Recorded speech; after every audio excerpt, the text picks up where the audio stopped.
Hello, everyone. Thank you so much for joining us. I'm Adasha Townsend, the Content Director for Food and Beverage Insider.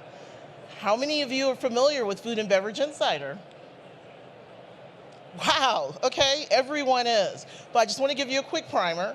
So Food and Beverage Insider is one of the media brands for supply side. And of course, that's the big show that's happening right now. It is comprised of 10 monthly thematic digital magazines. It's also a daily website that at foodbeverageinsider.com. We also have 10 webinars that are thematic that happen throughout the year. And then finally, we have awesome sessions like we have today. So it's appropriate that today's discussion is adjacent to the tasting bar that's over here. This is an opportunity to devour the unique research and development that these specialists bring to the industry.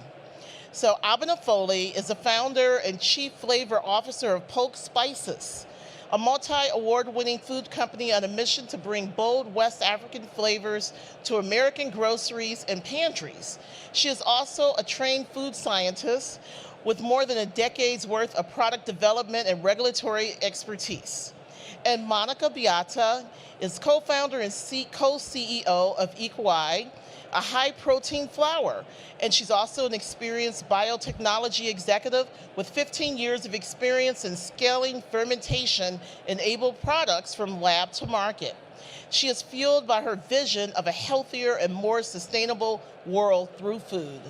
Please give them a warm welcome.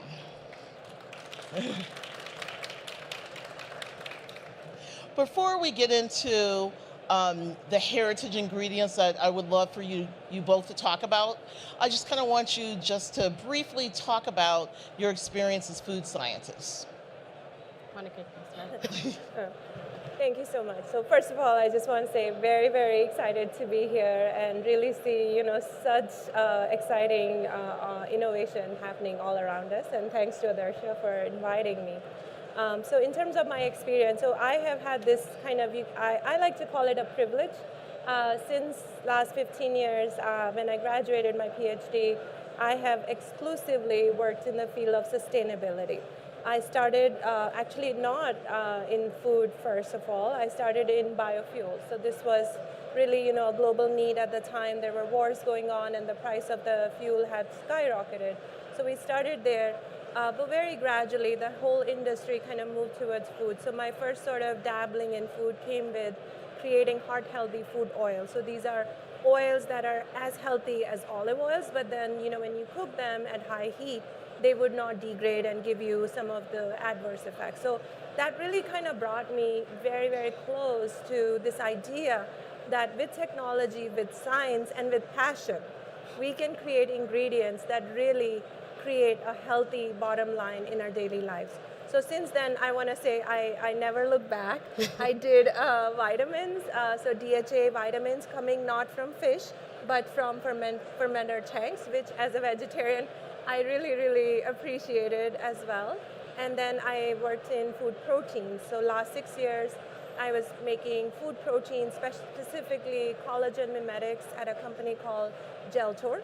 As you know, collagen is good for our knees, etc., and we cannot get them outside of animals, but this was the first time we could actually do that. So my experience overall is that I think that we can achieve a lot of functionality and purpose with the right kind of science behind it. We just have to be diligent about regulatory, about customer preferences, and create a great industry to serve the world.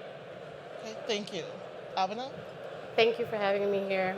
So I started my journey in the food industry while in grad school. I had the opportunity to intern at General Mills. And so that's when I started product development. And then my first job out of school was in New Orleans in new product development across a variation of product categories. So I touched flour, tea, coffee, mayonnaise, and then switched to the dairy industry, which is what my background was in grad school. It was in food safety microbiology and dairy. So I spent 7 years in the dairy industry, pivoting from product development to regulatory, particularly focused on food labeling regulations. Grew up in my career into regulatory leadership and transitioned the last 2 years into the cultured meat industry, which is alternative proteins, and did that leading the regulatory capabilities of a cultured meat company as up until January this year. And so I have a bit of experience across beverages, dairy, flour, meat, meals, and also product development wise, I am the product developer, and I call myself the chief flavor officer of Poke Spices, where I focus on the product development of the products that we bring to market. I love that. Talk about you. I had no idea that you had all of this background in there. I knew about the regulatory part. I knew about the product development, of course. That's amazing. All the other stuff. So talk about Hope Spices and how all this background that you have in food science, how that helped you bring this product to life. So having had the exposure to be in different states and in different companies, one of the things that I was privileged to be a part of was to sit in innovation sessions. And so to be able to brainstorm what ingredients or products companies wanted to launch. And one of the things that I observed firsthand was there was a lack of recognition of West African foods, ingredients, and flavors in the conversation. And for me, that bothered me a little bit because I knew that West Africa had played a role, or had and continues to play a huge role in the food culture, but is often not recognized or people know very little about. If you think about common food ingredients like peanuts or granuts, as we say in West Africa, if you think about okra or okro, that hailed through West Africa through the transatlantic slave trade. So there's a history there. When I lived in New Orleans, foods like gumbo were foods that I had grown up on with, right? So like we had okra soup. And so there were similarities in particularly soul food and Caribbean food where West Africa had played a huge role, but its recognition was not there. So I wanted to leverage my West African heritage and the food science education and background that I had to solve this problem. So in 2016, I started Poke Spices and wanted to toy with and see if there was a market need for bold West African flavors. It didn't start out as you see it right now. There's been a lot of continuous improvement and pivoting to get to this place. But one of the things that I recognized as we spoke to customers and clients when we went for farmers market was, yes, there was a lack of awareness of West African flavors in food, what it was, and the unique role that we were and the positioning that we had to be able to solve this problem. Monica, you have a similar story as far as your heritage ingredients and why you started your company. Yeah, I almost want to say, Abna, you queued me up by saying, a few things that I want to reiterate, that I also felt like, fermentation, which is something, I was doing and developing as a craft. We were creating, really, I felt like impactful ingredients, but I never saw the extent of adoption that I felt like they deserved. And so that was something that stayed with me. And to again Abna's point, like how can we create a bold vision within this realm of food with impact? So to do that, I sort of look back into my own heritage. So I grew up in New Delhi, India, and in India, across different regions, we have different foods, but every single kind of food has a fermented food, which I want to say often was my favorite because the taste is so good, and it's always light and airy and flavors that really resonated with me. So I thought, okay, why not use my technical skills in fermentation and do something that actually tastes good? So that's how I came up with the idea of Equi. So with Equi, we have a couple of missions, if I can mention that. Sorry. So number one is nutrition. So wheat flour is the number one ingredient in the world, right? And there are many grain flours like wheat flour. And what is common in all these flours is a lot of carbs. So with fermentation technology that we have developed at Equi, we are taking some of these, what I call extra carbs, and converting them into complete proteins. Complete proteins are proteins that our bodies want us to eat. And we also then bring an angle of culinary to it. So the taste of the final product is really, really good. So for example, our first product is bread, and it tastes like we say chef crafted, it is actually, chef crafted and tastes artisanal. So I'm really proud that I was able to bring that background in fermentation, but leaning all the way back into my, how I grew up with foods, fermented foods especially, and bring the benefits together to create something that's good for us and we can eat every day. Was there someone in your childhood who was making these fermented foods for you? Grandmother, mom, anybody who introduced you to this? Yes, my grandmom and my mom. So my mom would normally make there's an Indian dish called dosa. It's like rice and lentils mixed together and you ferment them. And so I always, because back then there were no like instant anything. So I would watch her do this from step zero, grinding and then fermenting and smelling and all that. So it really sort of inspired me that there is something happening here that I always wanted to understand more, and I feel like that kind of led me to it. And then there are some fermented drinks as well. My favorite one was beetroot. Like a lot of times as kids we don't want to do anything with beets, but like the fermented one was really, really good. What does that taste like? Very good. Like it's a unique, maybe I'll brand it someday. Yeah, but I mean the point is every one of them tasted so good, and we were just every time my mom would make it, it would be like a treat. So that's kind of what I want to do with our company as well. Abida, speaking of heritage and family, I know your father influenced your spices, and you actually Americanized your spices because his were a lot more potent. So talk about that and the spices that you use for your product and how your dad influenced that. Yes. So I come from a heritage or lineage of farmers. So my great-grandfather was a farmer. My dad's dad was a farmer, and my father is also a farmer. He's been farming for 40 years. And one of the perks of being a farmer's child is you get to spend all your leisure time and your holidays on the farm as opposed to playing with your friends. And so for me, I got that first-hand exposure to the supply chain and agriculture aspect of growing crops in West Africa. And I will tell you, it's a very thankless job. And so when I moved here, it really helped me a lot when it came to product development. One of the things that I did not want to do was to import spices from West Africa because I understood firsthand the supply chain complexity that you have to deal with when importing. Because one of the things that I saw was the seasonality in crops and planting. So my dad relied a lot on irrigation, and so because of rain, so we had rain and the rainy season and the dry season. Now irrigation is very costly for a lot of farmers, and so if they don't get adequate water supplies, there's going to be shortages of crops.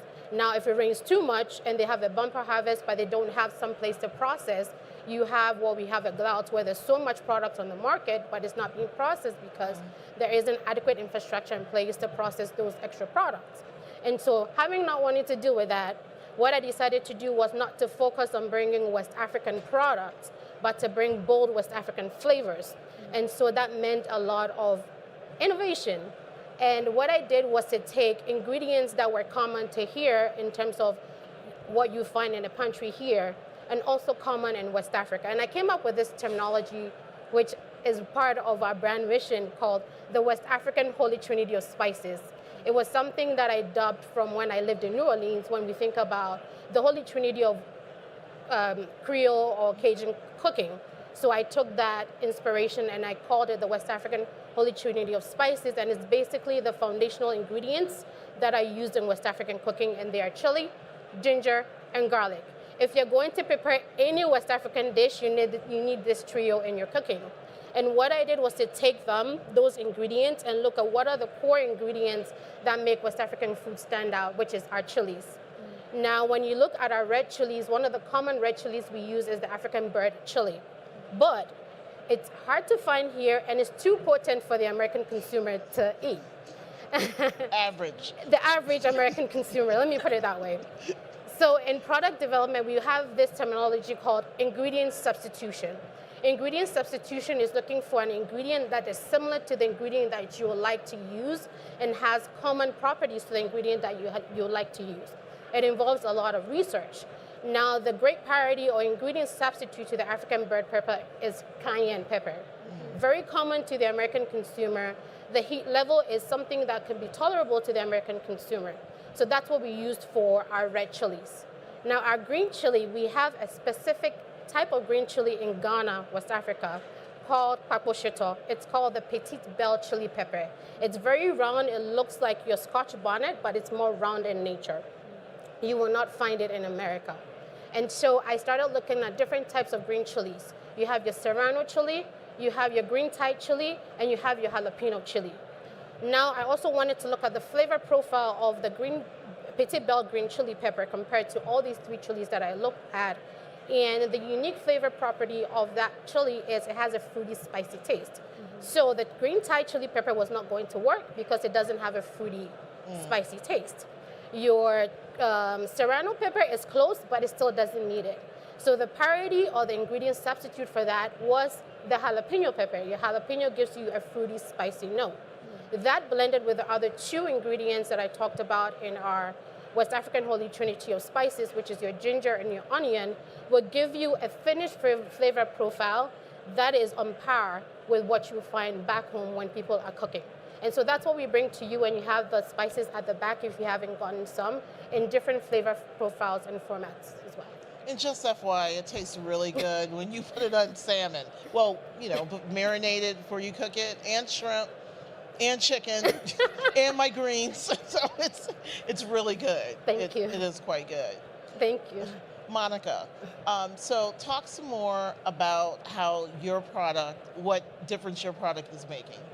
Yeah, absolutely. So as I said, the core technology we have is fermenting the wheat flour right now, and then we can go into other flours. But what we are able to create with the flour is another flour that has now 6 times more protein on a digestible basis compared to regular flour, while preserving the versatility of the flour. Meaning, like, can it bake? Can it make pasta? Can it make pizza? Things like that. The idea then is to really translate into a product that all of us can use on a daily basis. So our first line of product is bread. The bread has this most distinguished, I would say, nutritional profile when you look across the breads that are on the shelf today. One slice of equi bread brings you 10 grams of complete protein. So that's 18% daily value and is equal to 2 eggs, more than a cup of milk, half a chicken breast. But now think about the convenience of it and the ability to plug that product into the life, whether it's lunch or dinner or breakfast, right? And so that's one thing. But I want to just quickly take a moment also to describe the name. So the name Equi comes from equal. Always wanted to create something that's not just good for us, but good to taste as well. And so, we have a chef co-founder who's really adding that culinary dimension. So the other, I would say, unique part about the bread is that it is nutrition with a great taste. Like, it tastes like you're eating a whole meal, and it gives you that balanced nutrition, and it keeps you full. Like, a lot of people have tasted our bread, and they say it keeps us full. The satiety part is something that one normally do ascribe to protein, and there's actually enough amount of carbs in there as well. So what happens is, as we take something like an equi slice of bread with 10-gram protein, and then there are carbs, the carbs, by the design of it, are metabolized very slowly. So over a period of few hours, you're continuing to digest the various nutrients in the bread, and so that's why it keeps you fuller. So we're really, really proud of that. And then the next line that we are developing would have high fiber as well. So it really kind of pushing out the envelope on balanced nutrition in a delicious way and convenient way. If I may, I want to mention one more thing. As I mentioned, right, my background has been in making products that are sustainable. So the way that we think about protein, like, the truth is that even today, 75% of our dietary protein comes from meat and animals, whether it's dairy, eggs, fish, you name it, right? And with the growing population and the really severe impact of protein on the global climate, we do need to think about replacing that. But from a biological perspective, it's not one-to-one when we say we're replacing that, with any kind of plant-based protein. The truth is that only soy has a good and complete protein profile, but we cannot eat soy all the time or every day, right? So that's where equi comes in. Besides, being nutritious, being delightful, it is also sustainable. So if you think about replacing, a couple of eggs every day or whatever's your favorite source of breakfast protein with equi bread, like you can actually save 2,500 kilogram of CO2 per person. That's with one slice, right? So there's a huge impact that we want to bring ultimately to the sustainability aspect here as well. Okay. Also important about your spices, Abena, is the fact that they're very low in sodium. And there's no sugar or very low sugar? No sugar. Right. So that's also really important because, as you know, in the United States, we have a obesity problem, lots of sodium, so high cholesterol and all that. So that kind of helps that issue as well. So can you talk about that more? Yes. So our products don't have any MSG, any sugar, any preservatives, and they're lower in sodium compared to what you find in the stores. In the stores, per serving, you tend to have 240 milligrams of sodium. Ours has 120 milligrams of sodium per serving. And we were very intentional about that. If we were going to bring bold West African flavors, we wanted to bring flavors in a way that was traditionally done. And so traditionally, especially in West African cooking, we don't use sugar in savory applications. And also we don't have MSG. Well, MSG is a recent thing in West Africa, but I wanted to bring what we had before the market got flooded with your Beyond Cubes and your MSG and bring that traditional taste. And so we're very intentional in formulating that way. And so when you take a bottle of our product, you are not going to use it the way that you would use a store-bought product because it doesn't have as much salt. Our first ingredient is our chili pepper before we have salt. So a little bit of our product goes a mighty, mighty long way. That bottle will last you about 2 months. For me, it lasts me 2 weeks because I cook a lot. I cook a lot in my home as well, and we season pretty much most of our dishes with it. But one of the caveats that I want to point out is, although we formulated our products to bring you bold West African flavors or traditional flavor, it is not intended to be used solely for West African cooking. And so if you go to our Instagram page, we showcase so many dishes that are non-West African because we wanted to help bridge the gap of adoption with the American consumer, because if somebody doesn't know something that you're bringing, you have to kind of bring them in, right? And so we take everyday, easy American meals that incorporate our West African seasonings. For people from West Africa, I feel like it's an easy adoption for them. But for the American audience that we're trying to reach, it is not, because we tend to get a lot of questions, how do we use your product? So if you take a bottle and scan to the back, there's a QR code, it will take you to our recipe page. It also has a link to our Instagram page with a ton of recipes to get you started on how to use our products. But yes, very healthy products, because traditionally, the way we cook is what you see in the products as well. The advantage that you both have over most product developers, people who just decided, I'm just going to create this product, is that you are food scientists and you wanted to get it perfect, of course, when it comes to flavors and, like you said, the sodium, the sugar, all that stuff. So talk about some of the challenges that you had when developing your product. Yeah. And how you overcame it. Huh? And how you overcame it. How we overcame it, yeah. It kind of all goes back to the mission, right? Like, so the first moment or aha moment is recognizing that, hey, we have an opportunity to create something. Again, I'm going to use your word, Abna, bold, and something that's not done before, something that's truly, unique. And uniqueness then requires a lot of hard work. So for us, for example, I can walk you through the journey of creating that bread. We, in March of 2021, we decided that, okay, we are going to benchmark this 10 gram of protein a slice bread, because we saw an opportunity never before. But also, like, instantly with that kind of claim, the narrative of the bread can go change completely from carb story to a protein story. So that's why we decided we're going to stick with it without really knowing what's coming down the pipeline in terms of development. So one of the I think one of the most challenging things is number one, taste. Taste is king, right? We hear that often. But I'll tell you one thing, texture is queen.